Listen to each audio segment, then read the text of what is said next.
Abdullah ibn Umar said, the Prophet ﷺ approached us. He's about to say something so important that he just remembered. He said, Ya ma'ashar al-muhajirin, O noble muhajirun, O migrants. He's talking to Abu Bakr, Umar, Uthman, Ali. These were the ones who migrated from Mecca to Medina. Because this was at the masjid of Rasulullah ﷺ. He said, O noble men of muhajirin, there are 5 bad things that are going to happen. They are going to befall my ummah towards the end of time. وَأَعُوذُ بِاللَّهِ, I seek refuge in Allah that it does not happen in your time. Such a difficult challenge, he said. And I want the young people to listen to this especially. Parents also indirectly. Close one ear and open the other ear. He said, number 1, when sexual obscenity becomes a widespread norm in my ummah. And it will never happen except if they start committing it publicly and publicizing it openly. Meaning they feel proud about talking about it. They feel good talking about it. They don't have to do it, but they talk about it, they publicize it. Rasulullah ﷺ said, they make i'lan for it. They make an advertising for it. Do you know what that means? It means that when you're at school, for example, at high school, and you hear your friend talking about going out with a boyfriend, or a boy saying, I've been out with this many girls, they're actually lying to you. It's not true. And then you go and do it because you think everybody else is doing it. Immense studies have come up today telling us, research about high school students, young people, why do they commit zina? They say because they think everyone else does, but they don't. And everybody loves to publicize themselves that way. And zina is not publicized just by merely saying, I go out with this person or that person. Today on social media, it's publicized in an indirect way. How? The way girls and boys pose on the internet to other people. That type of posing is a sexual posing, my brothers and sisters in Islam. The way they do it with their mouth and with their eyes and with their faces. Rasulullah ﷺ told us, they publicize zina. You know that round mouth thing? What do they call it? Duck face. This thing was taken from the baboon kingdom. Did you know that? You study zoology, I'll tell you it took from the baboon kingdom. Because the baboon have a big red side. And I'm not saying that, it's lipstick or degrading anybody. No. I'm saying they display it in order to call the mate. Now we're displaying it, boys and girls. I'm not talking about females only, I'm talking about men as well. I'm not being sexist here. I'm saying the publicizing of sexual material and sexual images. Sorry if I said that word too many times. Because we live, and I'm going to say one more time, in a hypersexualized society. Rasulullah ﷺ told us this is what's going to happen, and this is the most widespread thing right now. Most widespread thing right now. People are going to die with this. It is an absolute epidemic that Rasulullah ﷺ told us. وَفَشَ الزِّنَا. Zina is widespread throughout. He's not talking about the non-Muslims. He is telling the ummah, he's saying my ummah, they will be in that.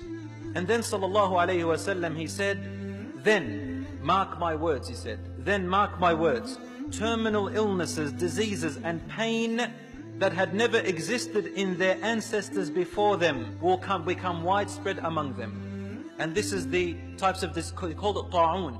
Ta'un in those days was any unknown sickness that brought death to a person. There was no cure to it.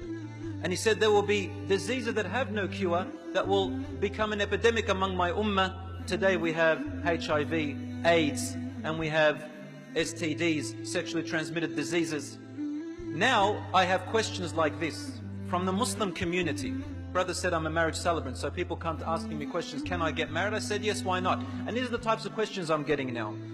Brother, do I have to tell this person that I'm getting married to that I have STD? Did you know that these are the questions they're asking me right now? All over the place. We say, yes, of course you have to tell them because it's a contagious disease. They say, what if I have it under control? There's some kind of control pills. Say, but when you don't have the pills, they actually, they exacerbate. And then if they're pregnant, they have a child, the child gets that STD as well automatically. Did you know that? Among the Muslim ummah. You know why? Because people, what they say is, that Muslims, they say, I'm not committing zina. But they do everything else. And look what happens, as Rasulullah ﷺ told us.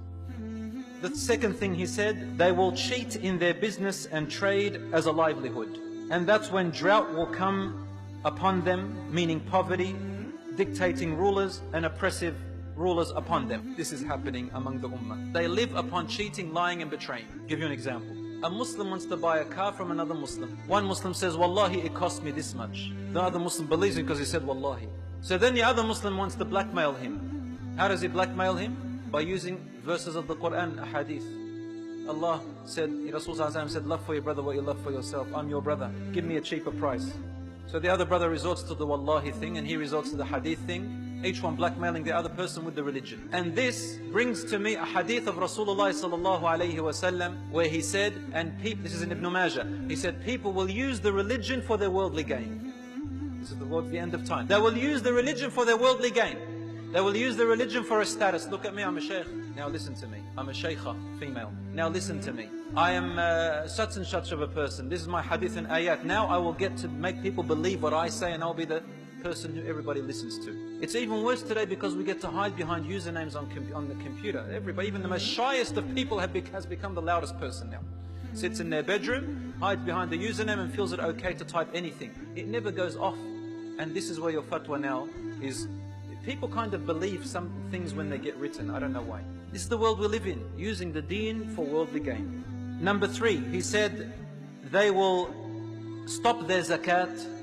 People, how many people even know the rules in Islam of zakat? What are the rulings of zakat? How do you give zakat? For what do you give zakat? I'm sure, mashallah, a lot of us know a lot about Islamic finance and the riba banks. Because many Muslims, they say, what's this Islamic finance business? I'll just go to ANZ. It's the same thing, man. This is trade. It's just a different name, they say. If everybody's such an expert on Islamic finance and all this other finance, how come they don't know much about zakat? This is what Rasulullah is saying. People become ignorant about their own deen. Number 4, he said, they will betray the promises and loyalty to Allah to the point that the enemy will control and possess their wealth. Now, millions and billions of dollars are given away to the non-Muslims to deal with it in our own countries and control us. The 5th thing is, their leaders and figures do not apply the laws of Allah's book, but choose what suits from them for themselves until Allah curses them with disunity and enmity amongst each other. I say to you, it's not just the leaders, but all figures. Everybody now has become a leader, a self-appointed leader of themselves, on social media, for example. And what it has caused is disunity and defragmentation of our ummah. We cut each other off, we don't talk to each other. We meet each other now on Facebook, and that's about it really.